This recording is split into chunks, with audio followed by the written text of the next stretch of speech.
Balak mo ba itong kainin? Bakit gusto mo? Aayusin ko muna.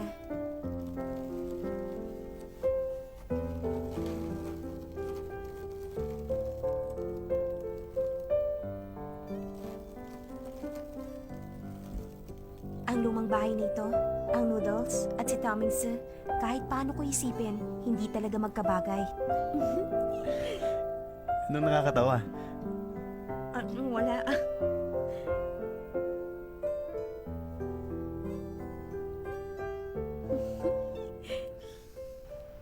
Ang lakas pala ng loob niya. Hindi ko akalain. Oo nga. Kaya pala kaibigan siya ni Sanchay. Pare, siya na tong lumalapit. Kapag tumanggi ka pa rin, hindi na ikaw yan. Parang hindi mo naman ako kilala. Alam mo naman takot ako sa ganung tipo. Alam ko. Pero kahit sabihin mo pang matapang siya, para hilingin niya sa'yo ang ganun, napaka-inosente pa niya. Kapag pinagbigyan mo nga siya, hindi ko alam ang iisipin ko. Nakakatakot, baka suntukin ako ni Sanchay. Teka nga, hindi ba lahat ng girlfriend mo pang isang linggo lang? Kapag ginawa mo rin yun kay Xiaoyu, sigurado kong hindi ka patatawarin ni Sanchay. Payong kapatid lang, siguradong gulo yan. May lakad ka ba? May date ako. Mauna ka na. Okay ka lang mag-isa?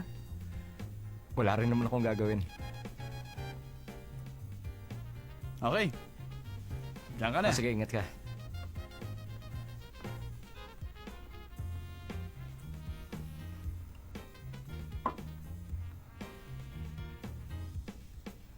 Seaman, bakit ka nag-iisa? Gusto mo sumama sa bahay ko? Meron akong gagawin. Next time na lang. Okay, mauna na ako. Bye.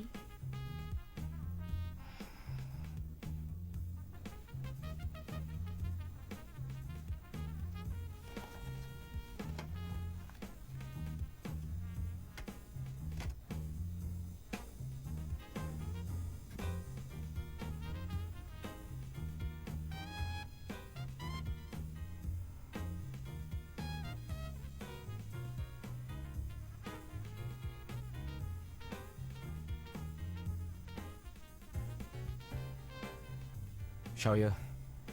Si Seaman. Anong oras labas mo?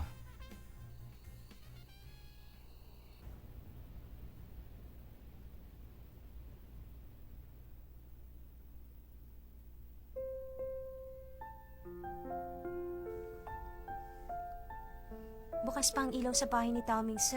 Gising pa kaya siya?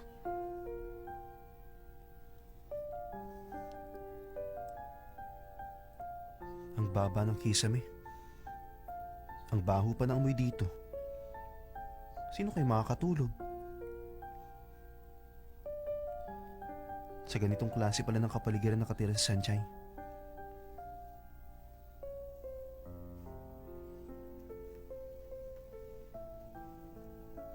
Napakaraming balakid. Pero doon kaming dalawa nagkaroon ng koneksyon.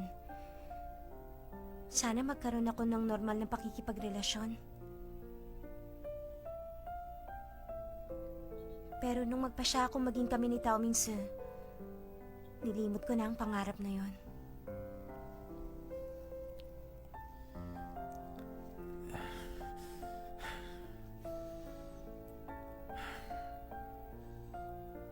Tulog na kaya si Sanchay? Kahit na luma at pangit ang lugar na to, isipin ko lang na nasa kabilang bahay siya. Bumubuti ng pakiramdam ko sa bahay na to. Kahit ang hangin, iba rin ang pakiramdam. Hindi ko na kaya. Gustong gusto ko nang pumunta doon. Gusto ko siyang makasama. Tingnan ang mukha niya habang natutulog siya.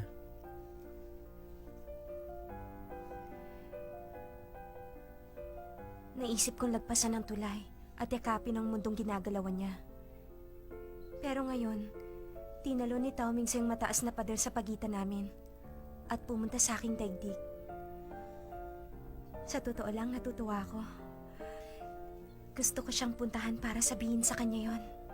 Pero kapag kumatok ako sa pinto niya, iisipin kaya ni Tommings na mababa akong klase na babae.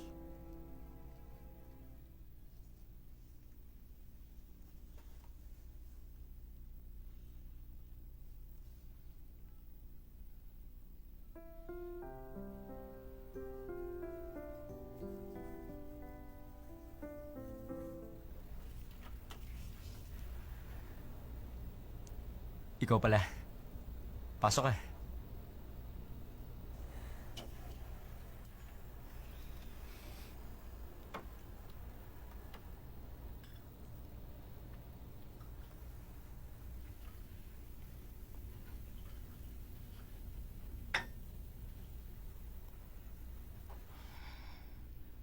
Magtsaka ka muna.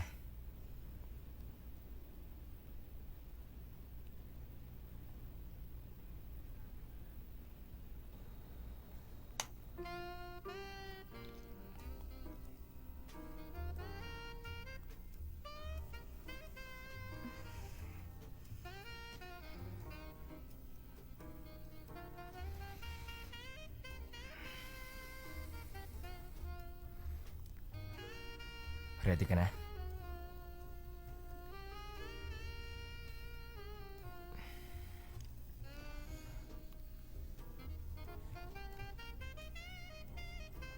Huwag kang kabahan.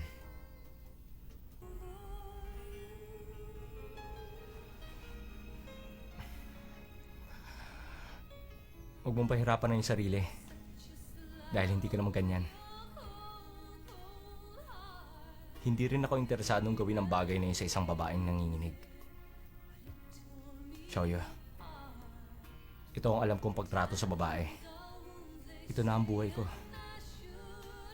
Hindi mo ito kakayanin. Alagaan mo yung sarili.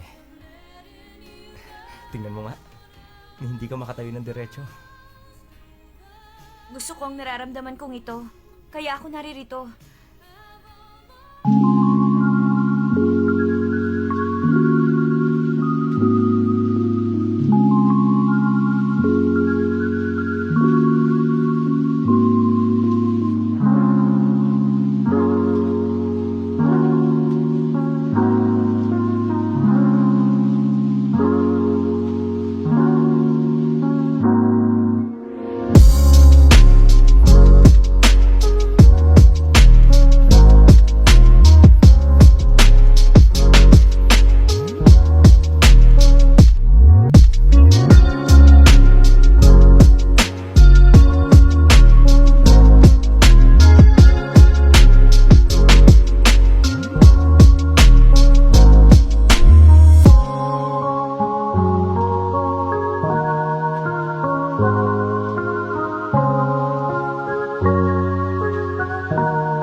Para gawin ito. Yun ay dahil sa nangyari sa akin papa sa trabaho niya. Masyado siyang nasaktan sa mga nangyari. Kaya kahit natapos na yon, labis pa rin ang kalungkutan niya. Kaya nagpasya siyang mag-migrate kami sa Canada. Nakahanda ng ticket sa eroplano. Kaya ang gabing ito, Shimen, ito na ang huling gabi ko sa Taiwan. Kasama ka nila? Kaya, ituring mong huling kahilingan ko ito. Dahil talagang gusto kita.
Dapat natural lang.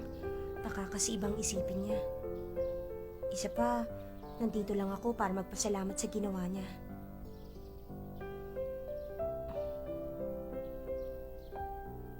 Bakit kaya bukas ang pinto? Taoming sir? Taoming sir? Hindi ako nakatulog kahit konti. Hindi ako makapaniwalang inupahan mo pa yung bahay dun sa kabila. Paano ka nakakatagal dun? Nagawa mo yun ang dahil lang sa pag-ibig? Ang maging isang normal citizen, ganun ba talaga kahirap? Gusto ko makatulog na maimbing. Pero napakababa ng kisame. At ang dilim. Ang baho pa ng amoy ng bahay. Paano ka naman makakatulog nun? Bakit niya pinagsasabi? Usapan namin nililihim yun. Nakakainis talaga. Nalaman namin dahil sa kadaldalan ni Shenghe. Bakit mo ginawa yun? Hindi ka muna nag-isip. Ang namuhay tulad ni Sanchay, imposible yun. Pag nakatulog ka ng mahibig doon, baka sa west na sumikat ang araw. Nakakainis ka talaga. Hinihingi ko bang opinion mo? Di mo naman ako naiintindihan. Pagkatapos ng isang araw, ang dami-dami na niyang reklamo. Tulad din siya ng ibang mayayaman.